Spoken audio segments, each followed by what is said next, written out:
जय सिया राम, राधे राधे, जय श्री कृष्णा। किसी ने कहा था कि औरत ही औरत घर को खराब करवाती है और भैया भैया में मतलब दरार क्या, भैया भैया को मरवा देती है।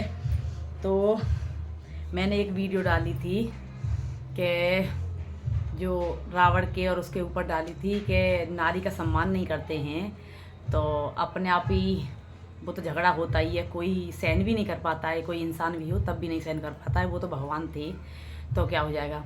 तो कहते हैं ना कि आप जो भागवत करते हो और भागवत सुनते भी हो, भागवत करते भी हो, तो आपको इतना तो पता होना चाहिए कि कह तो देते हैं कि द्रौपदी ने उसे मरवा दिया, कौरवों को मरवा दिया और एक नारी ने रावण को मरवा दिया। तो आप भागवत करते हैं और भागवत सुनते भी हैं, जब भी आपको इतना नहीं पता है कि द्रौपदी ने उन्हें क्यों मरवाया था। चाहे कारण द्रौपदी का नहीं था, वो तो द्रौपदी का कारण तो बाद में हुआ है। ये तो पहले से ही मतलब वो दुर्योधन था जो पहले से ही मतलब लालची था, तो द्रौपदी का सीन तो बाद में आया था। तो फिर आप ही बताओ। तो और फिर रामायण वो रावण भी था ना, तो वो पहले से ही उपद्रव था, तो वो भी फिर बाद में आई। सीता माता तो बाद में आई थी, जो पहले ही से था। फिर नारी का सम्मान नहीं करोगे तो आपको रामायण मतलब भागवत करते हो, भागवत सुनते हो तो इतना तो पता होना चाहिए कि द्रौपदी ने करवाया था, कि सीता माता ने करवाया था, कि किसी नारी ने करवाया था। अरे इसमें नारी तो आई नहीं थी, वो तो पहले से ही ऐसे थे।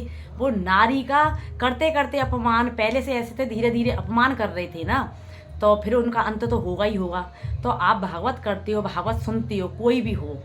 मैं इतनी ज्ञानी धानी नहीं हूँ, क्षमा करना मुझे, लेकिन मैंने भी भागवत सुनी है, बचपन से सुनी है और कुछ ध्यान में भी जानती हूँ। लेकिन हालात ऐसे हो जाते हैं ना तो सब बस्ट हो जाता है, इसलिए सॉरी, गलती हो गई तो क्षमा करना। लेकिन आप इतना तो जान सकते हो कि आप भागवत कर रहे हो, सुन रहे हो कि एक नारी के वजह से ये महाभारत रामायण हुई थी, या वो पहले से ही थे। और फिर दूसरी बात, पहले से तो थे, लेकिन फिर नारी का सम्मान नहीं करोगे, नारी को दुख पहुंचाओगे, तो महाभारत रामायण तो होगी होगी होगी नहीं, तो उसमें आप भी नहीं बच पाओगे, चाहे मैं ही सही। आप क्या बच जाओगे उस रामायण में, महाभारत में नहीं बच पाओगे। इसलिए ये झूठ मत बोल। रामायण अब भागवत सुनते हो या भागवत कहते हो तो आप प्लीज़ झूठ मत बोला करो किसी के लिए भी। कुछ भी जो सच बोलना नहीं जानते हो तो झूठ भी मत बोलो। राधे राधे, जय श्री कृष्णा। क्योंकि इतना पाप मत कमाओ कि भागवत की गद्दी पे बैठे हो और भागवत की गद्दी पे सुन रहे हो, चाहे मैं ही सुन रही हूँ, लेकिन पाप मत कमाओ। झूठ मत बोलो किसी के बारे में, और झूठ सुन रहे भी हो वो भी गलत है। ये तो आप बोल रहे हो झूठ। तो इसलिए राधे राधे, जय श्री कृष्णा।